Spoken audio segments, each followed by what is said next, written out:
Tinju Naga Penggetar Langit. Bagian 189. Manusia dengan tubuh setengah badak sebesar gunung melesat dengan kecepatan tinggi. Setiap langkahnya membuat tanah terguncang hebat, sehingga Feng Yuan dan Dewa Luo Feng menjadi panik. Raja Yan akhirnya turun tangan menghancurkan perisai itu. Semuanya bersiap melenyapkan para dewa, seru Patria Klan Hu. Para pejuang Asura mengangkat senjata mereka tinggi-tinggi, kemudian melesat mengikuti Raja Yan. Cepat masuk ke jimat teleportasi. Yang tidak sempat kabur bertarunglah melawan pejuang Asura untuk mengulur waktu, teriak Dewa Luo Feng. Tubuhnya bersinar terang, energi spiritualnya meluap-luap, sehingga kekuatan formasi susunan surgawi meningkat 2 kali lipat. Feng Yuan melempar tongkat pengemis ke arah depan dan mendekati Feng Li. Naik ke punggung ayah. Situasi makin kacau. Kita tak akan bisa mengevakuasi seluruh dewa dari sini. Raja Yan yang kini menjadi Asura setengah badak, setelah menggunakan teknik transformasi tubuh melempar artefak tameng besinya, yang langsung bertubrukan dengan tongkat pengemis, sehingga kedua artefak tingkat surgawi itu terhempas. Bilah pedang Raja Yan memancarkan energi spiritual berwarna hitam saat ia mengangkat pedang itu secara vertikal, kemudian mengayunkannya ke arah depan. Energi pedang berbentuk badak hitam melesat menghantam formasi susunan surgawi. Perisai itu bergetar hebat. Retakan besar muncul pada perisai itu. Beberapa dewa tingkat rendah yang menjadi wadah formasi susunan surgawi terhempas dan langsung tewas. Sedangkan Dewa Luo Feng memuntahkan seteguk darah. Sial, formasi susunan surgawi tidak bisa menahan kekuatan ranah keabadian tingkat tinggi. Habislah kita. Gerutunya sembari menggertakkan giginya dan menyeka darah dari sudut bibirnya. Raja Yan memiliki tubuh badak sebesar gunung menginjak formasi susunan surgawi hingga hancur berkeping-keping. Puluhan dewa tingkat rendah tewas diinjak oleh kaki badaknya yang sangat besar. Dewa Luo Feng, segera masuklah ke jimat teleportasi. Kami akan menghadap para Asura. Seru Dewa Liu Mubai muncul di depan Dewa Luo Feng dengan menggenggam erat gagang pedangnya. Dewa Luo Feng tersenyum.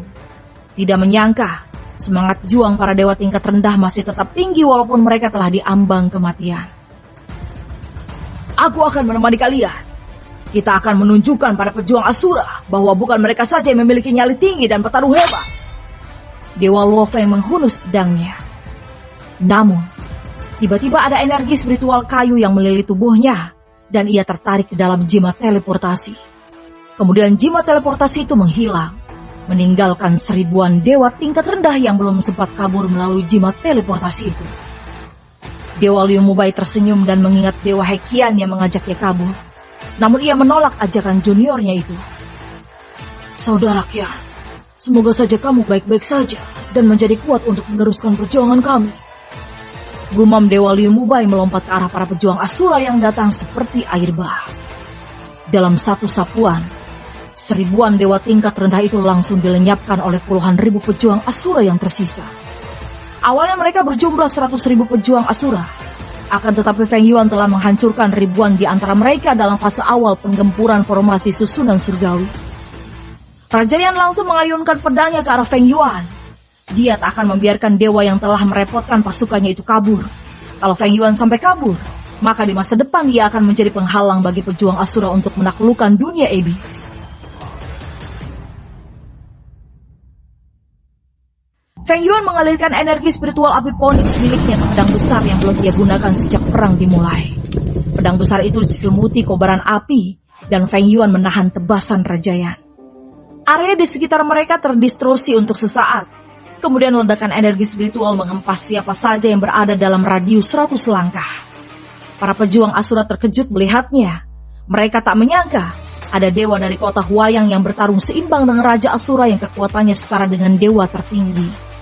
9 pejuang Asura murid tanah suci istana surgawi tanah terlarang bersamaan para patriark klan segera menyerbu Feng Yuan. Namun tiba-tiba roh bela diri Phoenix sebesar gunung muncul dan langsung mengepakkan sayapnya, sehingga ribuan pedang api melesat ke segala arah. Mundur! Teriak Raja Yan. Kalian akan terluka bila berhadapan dengan Phoenix itu. Katanya lagi sembari menahan hujan pedang api dari roh bela diri Phoenix dengan artefak tameng besi.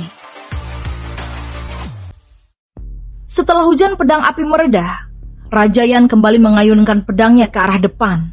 Namun sosok dewa tampan yang menggendong Dewi dengan penampilan gadis kecil tersebut telah menghilang. Para pejuang Asura terkejut melihatnya, sedangkan roh bela diri Phoenix langsung mengerutkan keningnya. Bos Feng, kenapa aku menjadi tumbal lagi? Roh bela diri Phoenix berteriak histeris dan ingin menangis. Namun Rajayan tidak membiarkan dirinya berduka lebih dulu, karena Rajayan langsung menyerangnya. Roh bela diri Phoenix terbang tinggi untuk memperlebar jarak dengan Rajayan yang sebesar gunung tersebut. Namun gerakannya tetap cepat dan memiliki fisik yang sangat kuat. Makan ini kedua bangsat! Roh bela diri Phoenix melontarkan bola api sebesar gunung dari mulutnya. Bola api itu melesat seperti meteorit yang jatuh dari langit, sehingga para pejuang Asura langsung panik, karena bola api itu tampak sangat mengerikan. Pertahanan mutlak! Seru Rajayan mengalirkan energi spiritualnya pada tameng besi yang berubah menjadi sangat besar dan menutupi seluruh medan perang. Roh bela diri Phoenix terkejut melihat serangannya dapat dipatahkan oleh Rajayan. Sial! Kenapa Bos Feng selalu menyinggung pendekar-pendekar kuat? Gerutunya bingung memikirkan cara mengalahkan Rajayan. Namun tiba-tiba tubuhnya menghilang dari sana, yang menandakan Feng Yuan kembali menariknya ke dalam dantian tuannya itu. Phoenix itu menghilang juga. Yelangxian terkejut.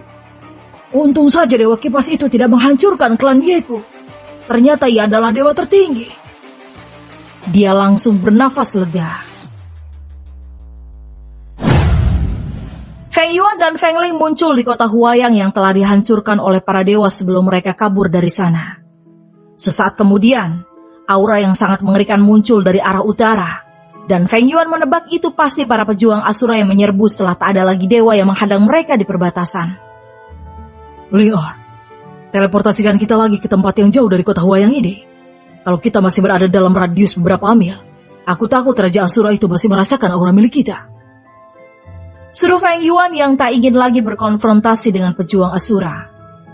Rencananya adalah menuju kota Yunzun di dekat perbatasan wilayah selatan, karena di sanalah para dewa kini berkumpul, dan satu-satunya portal menuju dunia surgawi juga ada di sana. Aku tak pernah menjelajahi wilayah tengah ini. Kita hanya bisa kembali ke wilayah utara saja ya, sahut Feng Yuan. Oh iya ya, kalau begitu teleportasikan ke Gunung Kematian saja, dan kita akan menuju wilayah timur dari sana.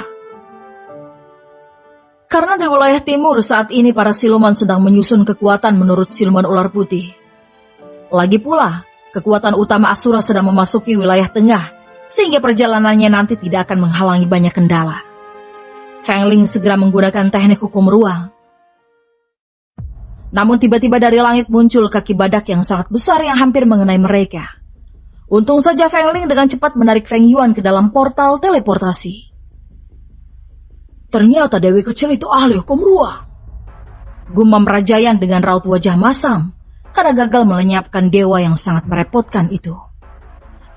Dia juga tidak menyangka para dewa telah membumi hanguskan kota Huayang, sehingga tak ada yang tersisa di sana kecuali puing-puing bangunan.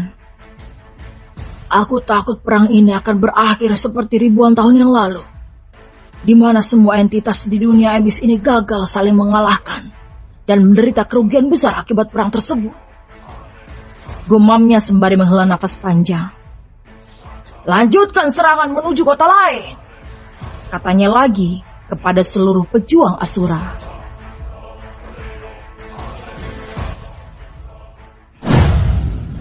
Di kota Yunzun, Dewa Luo Feng langsung menundukkan wajahnya karena gagal menyelamatkan para dewa lainnya. Terutama menyesal tidak dapat membawa dewa kipas yang telah berkontribusi besar menghalau pejuang Asura. Maaf Senior Feng, aku telah menarik paksa dirimu dari perbatasan wilayah utara, kata Dewi cantik yang merupakan murid dari Tanah Suci Istana Surgawi Istana Teratai Putih. Dewa Luo Feng menangkupkan tinju untuk menunjukkan rasa hormat. Aku yang justru berterima kasih pada Dewi Luoyan. Sahutnya, "Oh ya, bagaimana situasi di wilayah perbatasan selatan ini? Di wilayah utara sebenarnya kekuatan keempat Raja Asura telah mencapai ranah keabadian tingkat tinggi. Ini di luar dugaan mereka, ternyata memutuskan menginginkan dunia Abyss daripada perebutan tanah suci istana surgawi. Kami saat ini masih dapat menahan gempuran dari iblis. Dan ada ribuan dewa iblis dari ranah keabadian tingkat menengah yang membuat kami kesulitan melakukan serangan balik. Kami juga telah mengirim pesan ke pengadilan surgawi dan menceritakan situasi yang terjadi di dunia Abyss ini. Mudah-mudahan pengadilan surgawi mengirim dewa tertinggi membantu kita. Walaupun mereka sedang berhadapan dengan tanah suci istana surgawi tanah terlarang." Sahut Luoyan sembari menghela nafas panjang, karena tidak yakin apakah bala bantuan akan datang. Kalau pejuang Asura dan iblis terus menggempur mereka, maka mereka akan terpaksa merelakan dunia Abyss pada kedua entitas yang menjadi musuh abadi dewa tersebut. Robekan ruang tiba-tiba muncul di wilayah selatan dunia Abyss. Sosok dengan ribuan mata dan mulut keluar dari lubang hitam itu. Aura energi spiritual korosif merembas dari tubuhnya, sehingga tumbuh-tumbuhan di sekitarnya langsung layu dan tanah yang dipijaknya menjadi gersang. Aku merasakan banyak makanan enak di sekitar sini. Dewa Iblis Wiyao merentangkan kedua tangannya. Kedua tangannya yang direntangkan itu memanjang, meliuk-liuk seperti ular. Siluman pohon kematian yang selalu berkamuflase menjadi bunga yang indah, tiba-tiba terkejut melihat ada telapak tangan dengan sebuah bola mata besar dan mulut menyeringai di depannya. Siluman pohon kematian segera melepaskan bubuk tidur. Akan tetapi telapak tangan itu malah membuka mulutnya lebar-lebar, sehingga siluman pohon kematian ketakutan. "Senior, tolong jangan bunuh aku, kita di pihak yang sama." Namun telapak tangan itu mengabaikan seruannya dan melahap siluman pohon kematian. Tangan Dewa Iblis Wiyao yang lainnya melesat ke arah gua kecil. Dan mulut pada telapak tangannya langsung menyeringai pada iblis tingkat rendah yang sedang bermeditasi. Iblis tingkat rendah itu membuka matanya karena merasakan niat membunuh yang sangat mengerikan. Dia langsung mengayunkan pedangnya ke arah munculnya niat membunuh itu. Telapak tangan yang memiliki mata dan mulut langsung terpotong oleh tebasannya. Namun dari pergelangan tangan itu muncul telapak tangan lain dalam jumlah banyak atau bercabang-cabang seperti dahan pohon. Sehingga iblis tingkat rendah itu terkejut dan mundur beberapa langkah. "Berkorbanlah untuk jaya iblis." Semua mulut-mulut dari Dewa Iblis Wiyao berbicara bersama-sama, sehingga iblis tingkat rendah itu semakin ketakutan dan segera terbang kabur dari sana.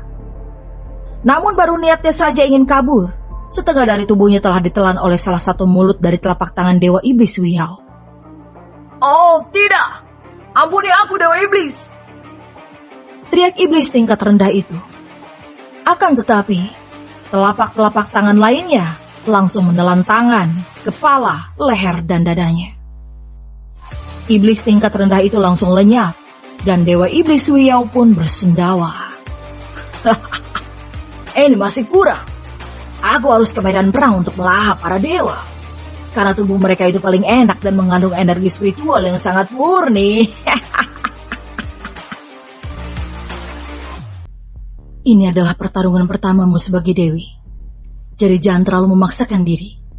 Bila kamu merasa tak sanggup melawan musuh, maka segeralah kabur dari medan perang. Kata Dewi Liuruksu pada Dewi Xiaoyu yang terlihat gugup. "Aku akan mengingat nasihat senior Ruksu," saut Dewi Xiaoyu sembari menggenggam erat pedang es yang merupakan artefak tingkat surgawi yang dihadiahi oleh Dewi Bulan untuknya. Karena Dewi yang sangat cantik itu memiliki energi spiritual es. Sudah 10 hari para dewa yang dipimpin oleh pengadilan surgawi tersebut menggempur tanah suci istana surgawi tanah terlarang. Namun para dewa iblis dan dewa perang Asura melakukan perlawanan sengit. Perang di dunia surgawi ini diyakini akan berlangsung lama. Mungkin bisa ratusan tahun seperti yang terjadi dulu. "Aktifkan formasi susunan surgawi!"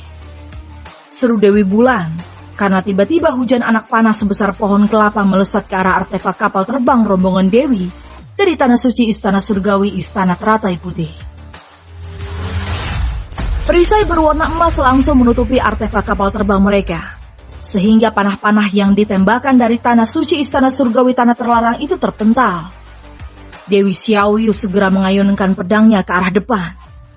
Energi spiritual es berbentuk bulan sabit yang lebarnya mencapai 1 mil melesat ke arah pulau terapung yang dihuni oleh dewa iblis dan asura tersebut. Dewi Liuruksu juga menebas pedangnya, sehingga muncul siluet kupu-kupu emas yang jumlahnya ribuan melesat ke arah tanah suci istana surgawi tanah terlarang. Dewi-dewi lainnya juga melakukan serangan terkuat mereka. Akan tetapi dewa iblis juga mengaktifkan formasi darah, sehingga kabut hitam seperti black hole menghadang serangan para dewi itu. Semua serangan mereka lenyap begitu saja ditelan oleh kabut hitam itu. Tak jauh dari artefak kapal terbang milik tanah suci istana surgawi istana teratai putih itu, Dewa Jiangxia dari pengadilan surgawi sedang berduel melawan dewi iblis Guisi.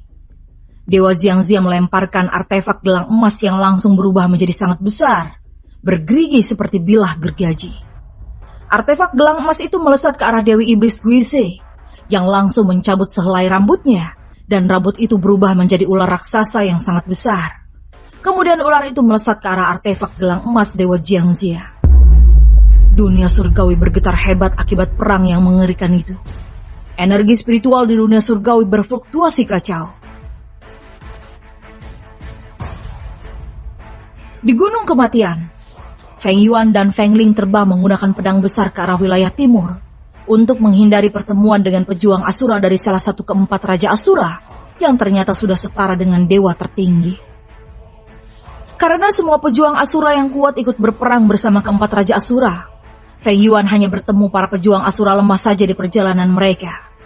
Para pejuang Asura lemah itu langsung melarikan diri begitu melihat ada dewa yang muncul di wilayah utara itu. Hei dewa, kalian mau kemana? Berani sekali dewa memasuki wilayah Asura. Apakah kalian sudah bosan hidup? Pejuang Asura muda berkacak pinggang dan menatap sinis ke arah Feng Yuan dan Feng Ling yang melayang di atas pedang besar. Feng Yuan mengerutkan keningnya, karena yang mengancamnya itu ternyata Asura muda yang masih remaja, dan jumlah mereka 10 Asura. Sudut bibir Feng Yuan memancarkan seringai tipis dan berkata, "Liar, apakah kamu ingin meregangkan otot-ototmu? Kalau...